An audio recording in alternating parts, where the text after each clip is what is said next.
Hello guys, আসসালামু আলাইকুম। আজকে খাবো রামেন খাওয়ার জন্য ফার্স্টে নিয়ে নিলাম রামেন। গরম করতে তেল গরম করার পর দিয়ে দিলাম কাঁচামরিচ এবং দিয়ে দিলাম পেঁয়াজ কুচি, দিয়ে ভালোভাবে নেড়ে চেড়ে একটু কালার এনে এরপর দিয়ে দিলাম হালকা আলু, যেহেতু এটা অনেক ঝাল ছিল এজন্য। এই দেখতেই পাচ্ছেন রামেনের প্যাকেট, দিয়ে দিলাম একটা ডিম। সব কিছু ভালো মতো ভেজে দিয়ে দিলাম হালকা একটা মশলা দেওয়ার পরে দিয়ে দিলাম একটু পানি দেওয়ার পরে রামেন দিয়ে দিলাম। এবার ভালো মতো মিশিয়ে এবার দিয়ে দিলাম রামেনের ভিতরে আরেকটা মশলা ছিল, ওটা দিয়ে সুন্দর মতো হালকা একটু ঢেকে দিলাম। ঢেকে দেওয়ার পরে রেডি রামেন রান্না।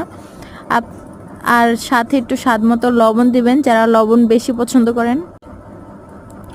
এরপরে হালকা একটু ঝোলটা নিয়ে, যেহেতু রামেন ঝোলই খেতে ভালো লাগে তাই হালকা একটু ঝোল রাখলাম। এবং কেমন হয়েছে সবাই কমেন্টে বলবেন, সাবস্ক্রাইব করবেন, লাইক করবেন।